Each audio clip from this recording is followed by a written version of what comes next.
அஸ்ஸலாமு அலைக்கும் வரஹ்மத்துல்லாஹி வபரகாத்துஹு. 2023ஆம் ஆண்டு ரமலானிலே தராவீஹ் தொழுகைக்கு பிறகு அழிவு நாளின் அடையாளங்கள் என்ற தலைப்பின் கீழாக கியாமத்து நாளுடைய சிறிய பெரிய அடையாளங்களை பற்றி நாம் பேசியிருந்தோம். 2023 ரமலானுடைய 29ஆம் நாள் பெரும் நெருப்பு என்ற தலைப்பின் கீழ் பேசி முடித்ததற்கு பிறகு இப்படி ஒரு வார்த்தை சொல்லி இருப்போம். அல்லாஹு தஆலா ஆயுளை நீட்டி தந்தால் அடுத்த ஆண்டு மஹ்ஷரை பற்றி பேசுவோம். அல்லாஹு தஆலா ஆயுளை நீட்டி தரவில்லை என்றால் மஹ்ஷரிலே சந்திப்போம் என்பதாக. 2024ஆம் ஆண்டு மஹ்ஷருடைய பெருவழியிலே மலக்குமார்களுக்கும் நமக்குமான தொடர்பு மிக அதிகமாக இருக்கும் என்பதற்காக வேண்டி மலக்குமார்களை பற்றி தெரிந்து கொள்ள வேண்டும் என்கின்ற அடிப்படையிலே மலக்குகளின் ராஜ்யம் என்கின்ற தலைப்பிலே ரமலான் மாதம் முழுவதும் தராவீஹுக்கு பிறகு நாம் பேசியிருந்தோம். இதோ அல்லாஹு தஆலா நம்முடைய ஆயுளை நீட்டி தந்திருக்கிறான். 2025ஆம் ஆண்டு இந்த ரமலானிலே தராவீஹுக்கு பிறகு மஹ்ஷருடைய காட்சிகளை, மறுமையுடைய காட்சிகளை உங்களுடைய கண்களுக்கு முன்னால் நிறுத்தலாம். நிறுத்தி மறுமையுடைய அந்த ஞாபகத்தை, மஹ்ஷருடைய அந்த ஞாபகத்தை, மறுமையினுடைய அந்த பயத்தை கொண்டு வரலாம் என்பது நம்முடைய எண்ணம். கண்ணியத்திற்குரியவர்களே, மஹ்ஷரை பற்றி பார்ப்பதற்கு முன்னால் அல்லாஹு தஆலா மனிதர்களுக்கு 3 வகையான நிலைகளை, கட்டமைப்புகளை தந்திருக்கிறான். முதலாவது, இந்த உலகம், இம்மை என்று சொல்லப்படக்கூடிய இந்த உலகம், இவ்வுலகம். இந்த உலகம் என்பது நாம் பிறந்ததிலிருந்து நாம் மரணிக்கின்ற வரை, நாம் பிறந்ததிலிருந்து நாம் மரணிக்கின்ற வரை மனிதன் ஒரு உலகத்திலே இருக்கிறான். கண்ணியத்திற்குரியவர்களே, மனிதன் என்று சொல்லுவது மனிதனுடைய ஆத்மா என்கின்ற உயிரை, உடல் என்பது மனிதன் பயணிக்கின்ற ஒரு கூடு. மனிதனுடைய உடல் என்பது வேறு, மனிதனுடைய உயிர் என்பது வேறு. இந்த உலகத்திலே மனிதனுடைய உயிராகிறது உடலை ஒரு வாகனமாக பயன்படுத்தி இந்த உலகம் முழுவதும் பயணிக்கிறது. கண்ணியத்திற்குரியவர்களே, உயிருக்கு, ஆத்மாவுக்கு வரக்கூடிய எல்லா உணர்வுகளையும் உடல் உள்வாங்கி வெளிப்படுத்துகிறது. இந்த உலகம் எதற்காக? உலகிலே மனிதன் படைக்கப்பட்டது எதற்காக? அல்லாஹ் குர்ஆனிலே வமா ஹலக்துல் ஜின்ன வல் இன்ஸ இல்லா லியஅபுதூன், மனிதர்கள் அத்துணை பேர்களையும் ஜின்களையும் என்னை வணங்குவதற்கே அன்றி நான் படைக்கவில்லை என்கிறான். உலகிலே மனிதன் படைக்கப்பட்டதனுடைய நோக்கம், இந்த உலகம் படைக்கப்பட்டதனுடைய நோக்கம் அல்லாஹ்வை வணங்குவதற்காக. வஹதைனாஹுன் நஜ்தைன், மனிதர்களுக்கு 2 வகையான பாதைகளையும் அல்லாஹ் காட்டிக் கொடுத்திருக்கிறான். இது நல்ல பாதை, இது சரியில்லாத பாதை, கெட்ட பாதை, தீய பாதை என்பதாக. அல்லதீ ஹலக்கல் மௌத்த வல் ஹயாத்த லியப்லுவக்கும் அய்யுக்கும் அஹ்ஸனு அமலா, அல்லாஹ் ஹயாத்தையும் உயிரையும் மௌத்தையும் அல்லாஹ் படைத்தது உங்களிலே உள்ள ஒவ்வொருவரும் எப்படி இந்த உலகத்திலே வாழ்கிறீர்கள் என்று சோதிப்பதற்காக. ஆக சுருக்கமாக இந்த உலகம் என்பது ஒரு எக்ஸாம் ஹால், ஒரு பரீட்சை ஹால். இந்த உலகத்திலே நாம் எப்படி நடக்கிறோம், நடந்து கொண்டு இருக்கிறோம் என்பதை அல்லாஹ் சோதிப்பதற்காக மட்டுமே இந்த உலகத்தை அல்லாஹ் உருவாக்கி இருக்கிறான், மனிதர்களை படைத்திருக்கிறான். இந்த விஷயத்தை ஞாபகப்படுத்துவதற்காகத்தான் அல்லாஹ் நபிமார்களையும் அனுப்பி வைத்தான். இது ஒரு வகையான மனிதன் பயணிக்கின்ற கட்டம், இது ஒரு வகையான நிலை. மனிதனுடைய 2வது நிலை என்பது மனிதனுடைய மரணத்திலிருந்து துவங்கி மறுமையிலே எழுப்பப்படுகின்ற வரை அந்த நிலை செல்லும். அதற்கு பர்சஹ் என்று சொல்லப்படும். மன்னரை அல்லது பர்சஹ் உடைய நிலை. கணியத்திற்குரியவர்களே, மனிதன் மரணித்ததற்கு பிறகு அவனுடைய உடலும் அவனுடைய உயிரும் தனித்தனியாக பிரிந்துவிடும். இன்னும் சொல்ல போனால் உடல் சுத்தமாக அழிக்கப்பட்டு விடும். கணியத்திற்குரியவர்களே, மன்னரை வாழ்க்கை, பர்சஹ் வாழ்க்கை என்பது புரியாத புதிரான ஒரு வாழ்க்கை. இது சுத்தமாக முழுமையாக குர்ஆனிலும் ஹதீஸிலும் விளக்கப்படவில்லை. மனிதன் மரணித்ததற்கு பிறகு அவனுடைய உயிர் என்னவாகிறது, எங்கு இருக்கிறது, எல்லா உயிர்களும் எங்கு இருக்கிறது என்பது போன்ற எந்த வினாக்களுக்கும் யாரிடத்திலும் விட இல்லை.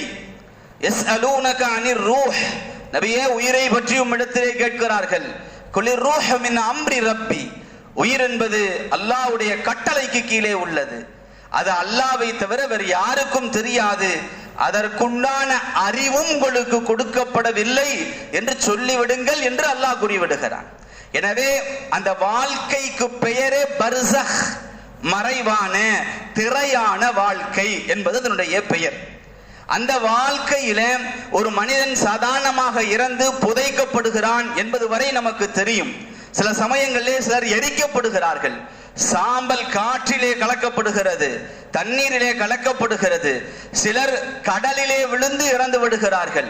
சிலரை பறவைகள் கொத்தி தின்று விடுகிறது, சிலரை மிருகங்கள் தின்று விடுகிறது.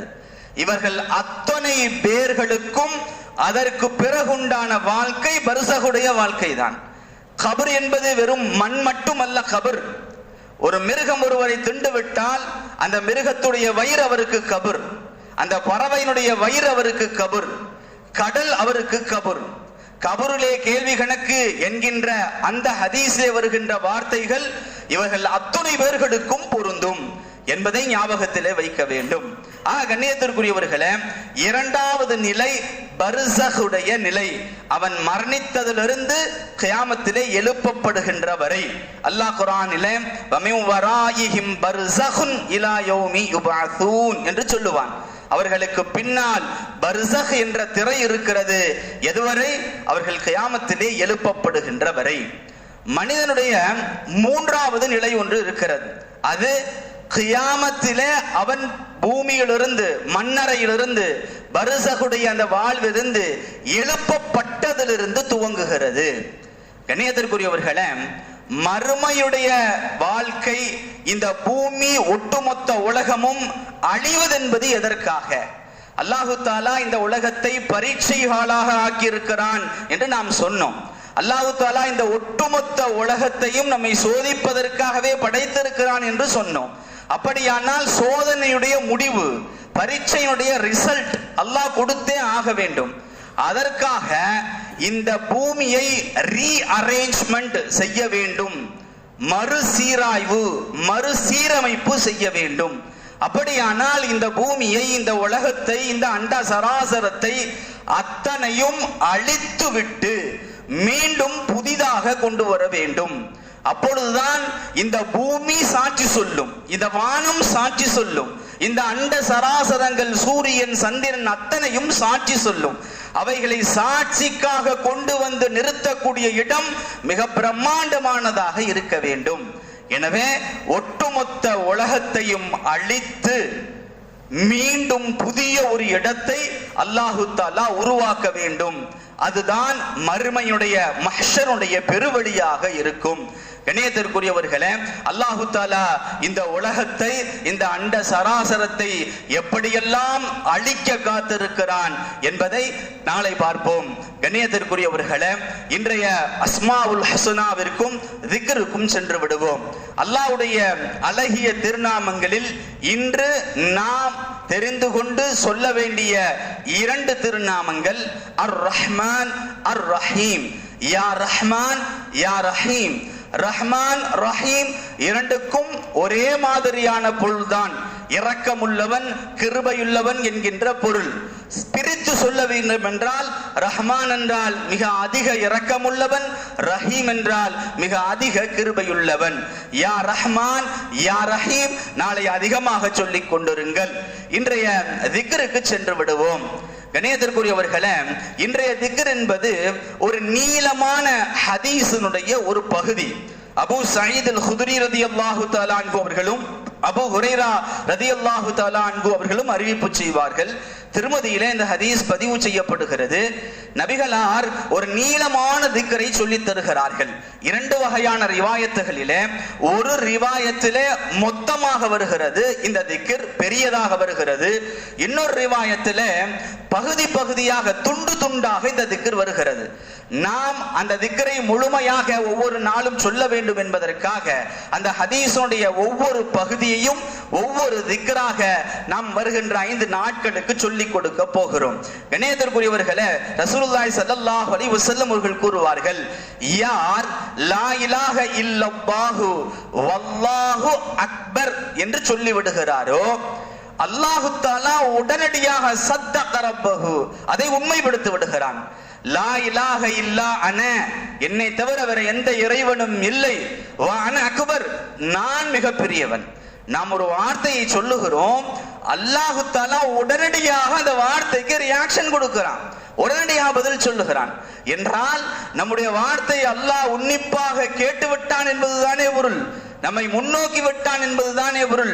எப்படிப்பட்ட ஒரு மகத்தான ஒரு வார்த்தையை நபிகளார் சொல்லிக் கொடுத்திருக்கிறார்கள். இந்த ஹதீஸுடைய இறுதியிலே நபிகளார் மேலும் சொல்வார்கள், யார் இந்த வார்த்தையை நோயிலே இருக்கின்ற பொழுது சொல்லுவார்களோ, லம் துத்இஹும் முன்னார், அவரை ஒரு காலம் நரக நெருப்பு சுவைக்காது என்பார்கள்.